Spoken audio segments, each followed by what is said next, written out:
성경 말씀을 함께 찾아보겠습니다. 구약성경 사무엘상 16장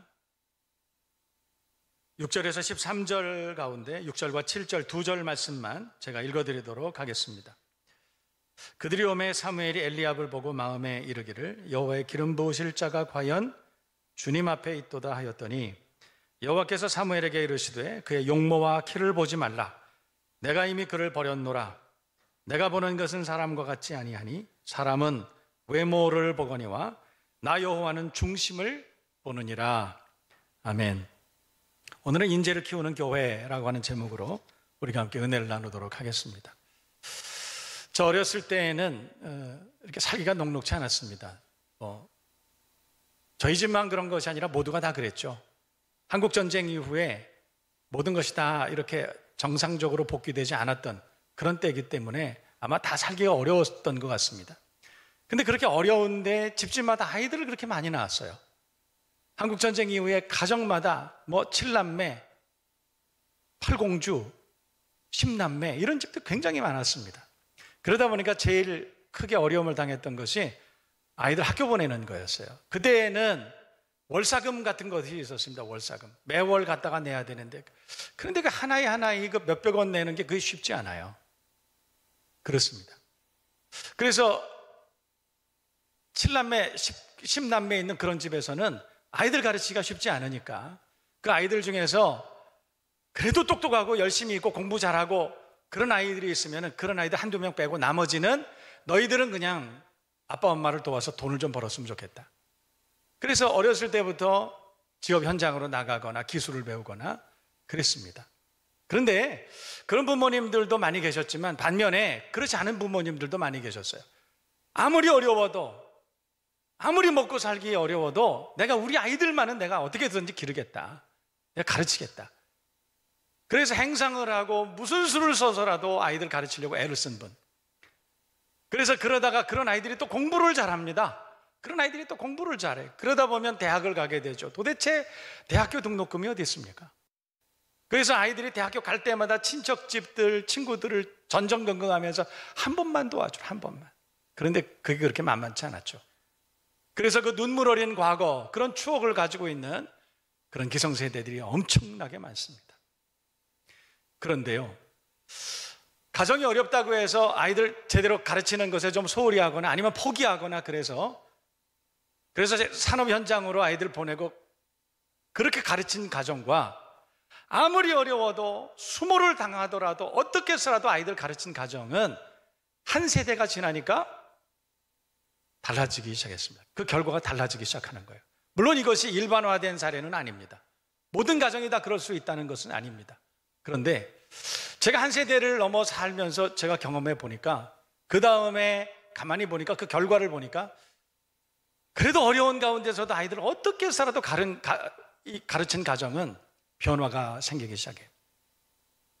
가난을 대물림하지 않고 존경받는 가정으로 그렇게 살아가는 것을 제가 본 적이 있습니다.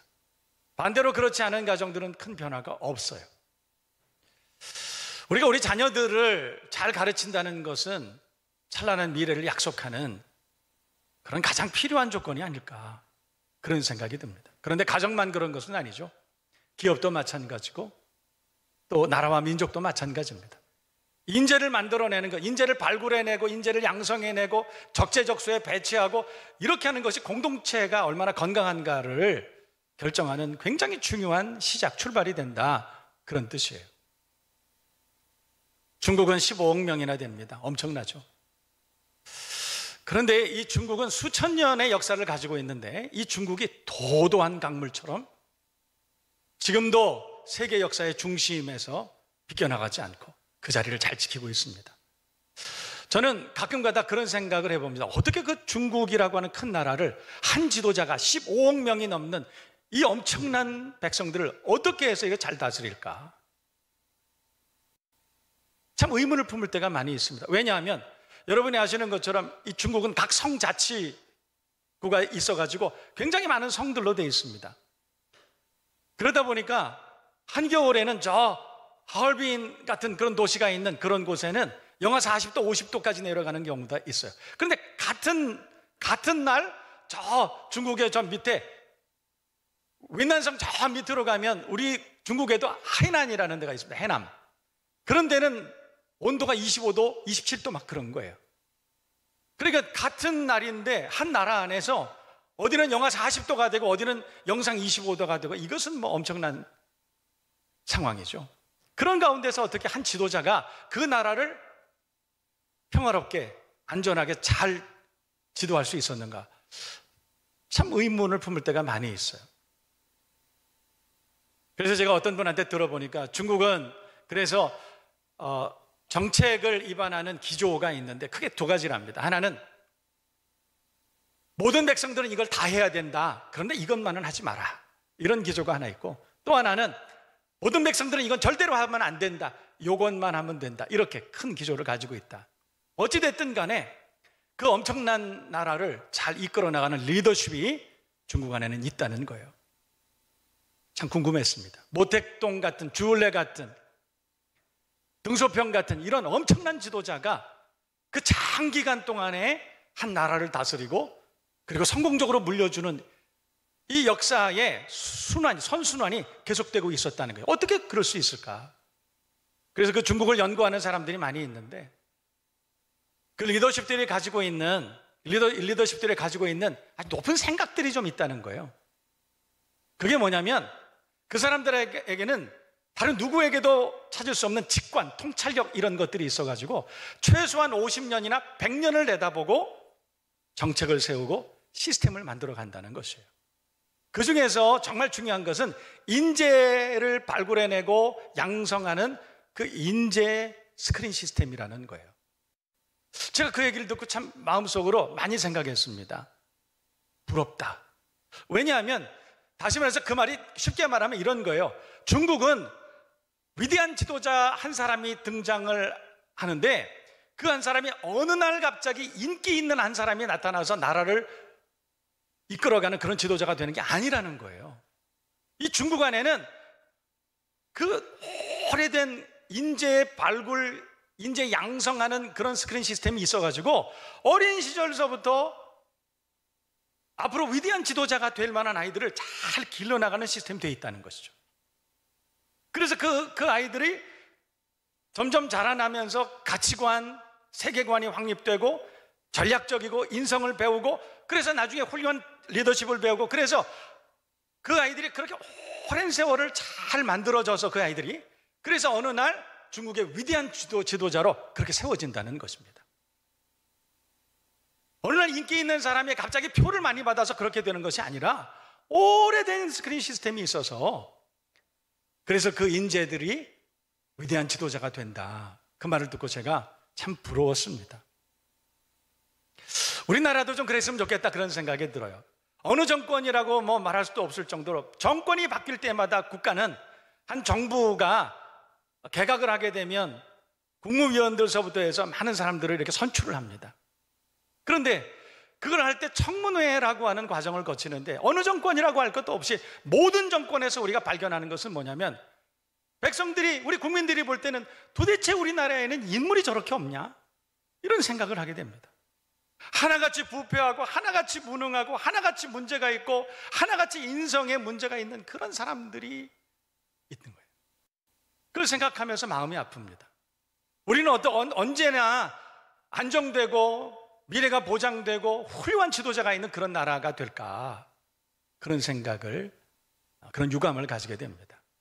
이후로부터 우리는 우리 모든 자녀들을 또 가능성 있는 우리 젊은이들을 잘 발굴해내고 양성하고 세워주고 그래서 우리나라도 세계에서 우뚝 세워진 하나님이 쓰실 만한 인재를 발굴하고 등용하고 세워가고 그리고 앞장세워서 훌륭한 나라를 만드는 그런 우리나라가 될 수 있기를 주님의 이름으로 축복합니다.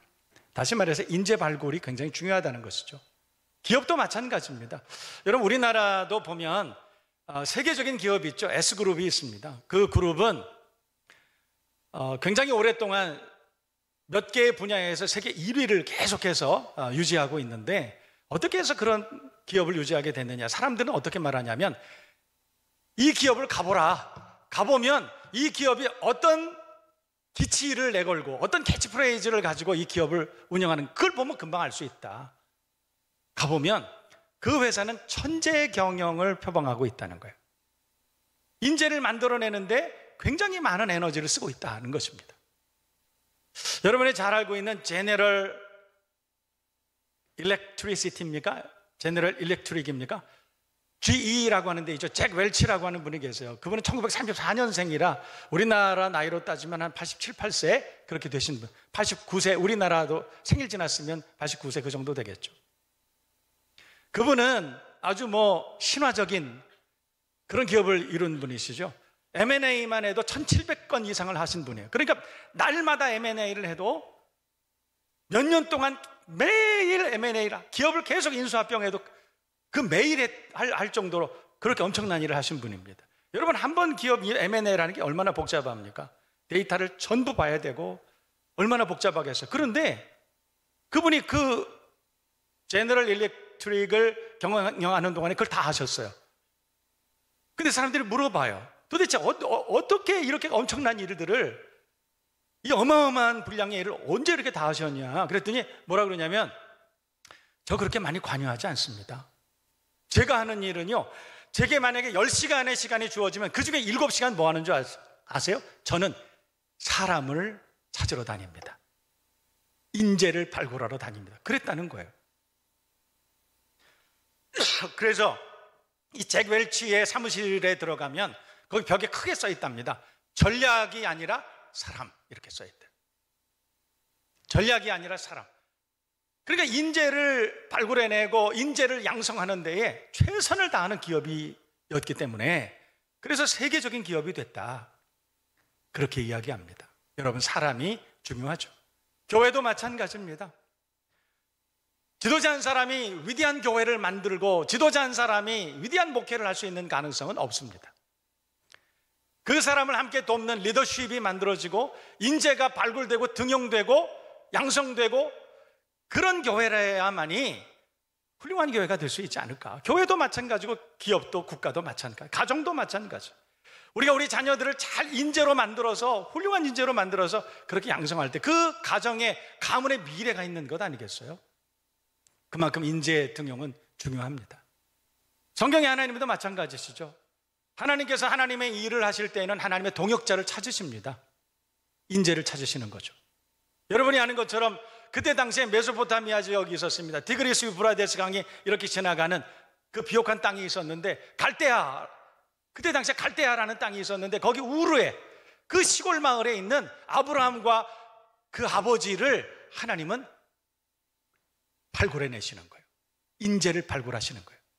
그래서 창세기 12장 보면 너는 복의 근원이 될지라, 하나님의 사역을 그들을 통해서 시작하셨다. 이게 성경 이야기예요. 저 들판에 있는 다윗을 하나님은 발굴해내십니다. 성전에서 성전지기, 지금으로 말하면 성전 동자, 별것 아닌 집안에서 태어난 그 아이를 하나님은 주목하고 계시고 발굴해내시죠. 사무엘입니다.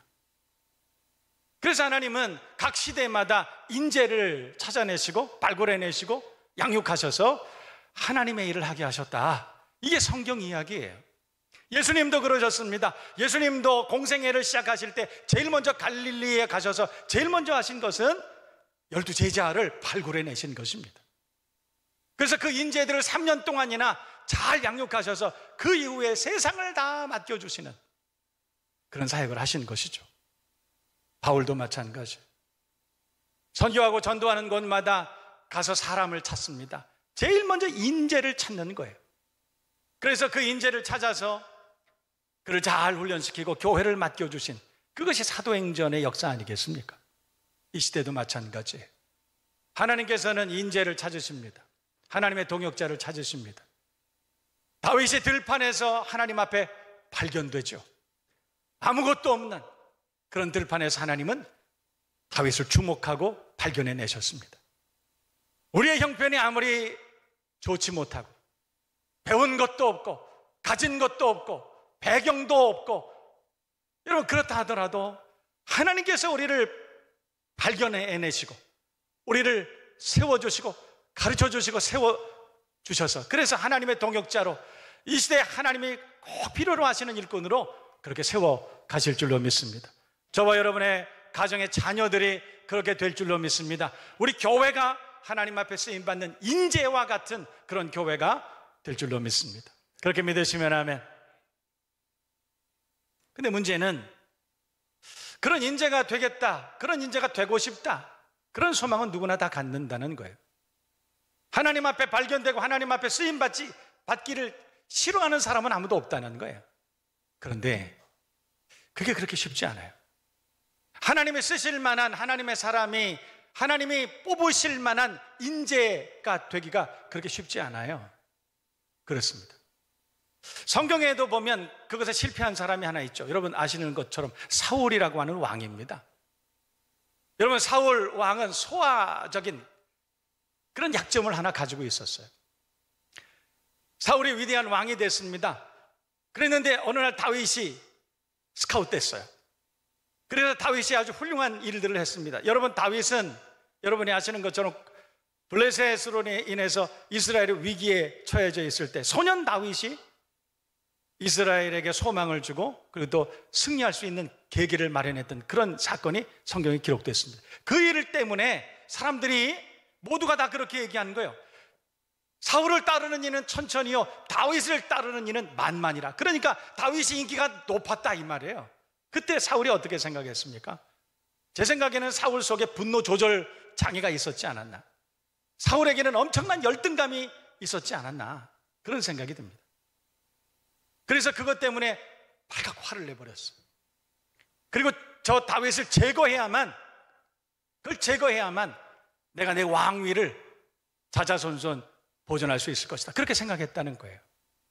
결국 그것 때문에 사울은 부끄러운 최후를 맞이하게 됩니다. 하나님 앞에 인격이 준비되지 못한 그런 사울이었었죠. 여러분, 어떻게 해서 이런 일이 일어났을까요? 왜냐하면 성경적으로 보면 마귀 때문입니다. 사단 때문입니다. 여러분, 사울이 훌륭한 지도자가 되고 사울이 넓은 인격의 사람이 되고 사울이 자존감이 높은 하나님의 사람이었다면 이스라엘은 그때 사울의 그 리더십으로 인해서 굉장히 훌륭한 나라가 됐을 겁니다. 영토가 더 넓어지고 그리고 많은 사람들에게 존경받는 그런 나라가 되었을 거예요. 사단이 알고 있었습니다. 사울이 더 성공적으로 그 나라를 다스렸다면 그 나라가, 이스라엘 나라가 훨씬 더 훌륭한 나라가 될 수 있었다는, 하나님의 일이 훨씬 더 효과적으로 확장될 수 있었다는 그 사실을 사단이 알고 있었던 거예요. 그래서 어느 날 사울이 가지고 있는 약점을 건드렸습니다. 소화적인 열등감, 이걸 건드려 버린 거예요. 그래서 무너져 버렸어요. 자기 자신도 큰 패배를 맛봤지만 그것 때문에 이스라엘이 얼마나 힘들었는지 몰라요. 어떻게 보면 교회도 그런 이야기가 있을 수 있습니다. 교회 안에는 인재들이 있어요. 가능성이 있는 포텐셜들이 굉장히 많이 있습니다. 하나님이 쓰시려고 하시죠. 그런데 어느 날 시간이 좀 지나고 보면 그분이 그 일을 안 해요. 왜 안 하나 보면 시험 들었다 이래요. 시험 들었다. 마귀가 알고 있는 것입니다. 그 사람이 하나님 앞에 일을 하면 그 교회가 얼마나 크게 성장하고 그 교회가 얼마나 위대한 일을 감당해낼 수 있는가를 마귀가 알고 있는 거예요. 그 교회를 회방하고 하나님의 일을 회방하는 건 간단합니다. 그 사람을 넘어뜨리면 끝이에요. 그래서 교회 안에 인재들이 많이 있는데 그 인재들이 쉽게 넘어집니다. 쉽게 시험에 들고 공동체가 해체되는 그런 일들을 우리는 많이 경험하게 됩니다. 사단의 역사죠. 이겨야 됩니다. 방법은 그것밖에 없어요. 이기고 하나님 앞에 훌륭한 인재로 쓰임받는 저와 여러분 모두가 되실 수 있기를 주님의 이름으로 축복합니다. 오늘 성경은 그 스크린 시스템의 가장 중요한 덕목이 뭐냐, 이것을 몇 가지로 우리에게 설명하고 있습니다. 인성, 영성, 전문성, 이런 것들이죠. 그런데 인성이나 영성이나 전문성보다 하나님이 정말로 소중하게 여기시는 덕목이 뭐냐, 그래서 오늘 성경의 7절 말씀이에요. 여러분 13절 말씀 보시면 13절 말씀을 보면 사람들은 이스라엘의 이 유대 땅에 앞으로 왕이 될 사람들의 자격을 이렇게 생각한 겁니다. 일단 외모가 훌륭해야 돼요. 요즘 말로 말하면 뭐겠어요? 그 사람 그래도 법대나 경영학을 전공한 그런 사람이래야 돼요. 최소한 박사학위쯤은 있어야 되겠죠. 그 사람 가문이나 배경이 좋아야 됩니다. 경험도 좀 있어야 됩니다. 전문성을 누구에게나 다 인정받는 그런 사람이 돼야 된다. 요즘 말로 말하면 그거예요. 그런데 하나님께서 13절 말씀을 보면 사람들은 외모를 보거니와, 사람들은 외모를 본다, 학벌을 본다, 그 사람 가지고 있는 재능을 본다, 그 사람이 있는 외모를 본다. 그러나 이렇게 말하는 거예요. 그러나 하나님께서는 7절 말씀에 나는 중심을 보느니라. 여러분 여기 중심이라고 하는 것은 뭘까요? 그것은 세계관, 가치관, 그걸 말하는 것이에요. 여러분 우리가 하나님 앞에 쓰임받는 인재가 되려면, 아니 우리 자녀들을 하나님이 쓰심직한 인재로 만들려면 생활교육보다는 가치교육을 먼저 시켜야 된다는 거예요. 기독교적인 가치관, 성경적인 가치관을 가지게 하는 것, 이게 인성이나 전문성이나 이런 것들보다 훨씬 앞서서 이게 해결돼야 된다, 이렇게 성경은 말씀하는 거예요. 하나님은 중심을 보시는 분이십니다. 그런 자녀, 그런 주니어들을 만들어가는 훌륭한 리더십들이 되시기를 주님의 이름으로 축복합니다. 그리고 두 번째 성경이 말씀하시는 것이 있습니다. 인성입니다. 그게 굉장히 중요하죠. 된 사람. 하나님 어떤 사람을 쓰시느냐, 어떤 인재를 쓰시느냐, 된 사람을 쓰신다. 사무엘상 22장을 보면 이런 말씀이 기록되어 있습니다. 다윗이 도망을 갑니다. 사울에게 쫓겨서 도망을 갔는데 그때 성경을 보니까 그가 아둘람이라고 하는 굴, 막장, 인생의 막장까지 도망가고 있는데 그를 따라온 사람이 있다는 거예요. 아이러니죠. 그것도 400명이나 그 굴 속으로 따라왔다는 거예요. 근데 문제는 그 400명을 수식하는 단어들이 있습니다. 뭐라고 말하냐면 환난당한 자, 빚진 자, 마음이 원통한 자, 이렇게 됐다는 거죠. 그런 사람들이 400명이나 다윗을 따라왔다. 여러분 그게 무엇을 의미합니까? 환난당한 자, 빚진 자, 마음이 원통한 자, 이건 무슨 의미예요? 상처받은 사람이란 뜻 아니겠습니까? 그런데 그 사람들이 다 다윗을 쫓아왔다는 거예요. 소년 다윗을, 젊은 다윗을 쫓아왔다는 것입니다. 나이에 관계없이 많은 사람들이 그를 쫓아왔다. 왜 쫓아왔겠습니까?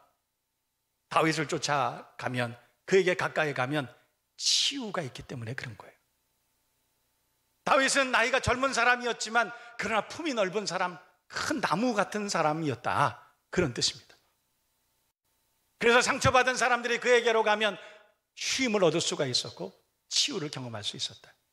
그래서 환난당한 자, 빚진 자, 마음이 원통한 자, 그런 사람들이 다 다윗에게 몰려갔다. 인성이에요. 하나님이 쓰실 만한 인재의 두 번째 기준은 인성입니다. 좋은 인격의 사람들 되시기를 바라고 만드시기를 주님의 이름으로 축복합니다. 세 번째는 전문성이죠. 여러분 생각해 보세요. 가치관도 훌륭하고 인격도 훌륭한 사람인데 무능해. 어떻게 쓸 수 있겠어요?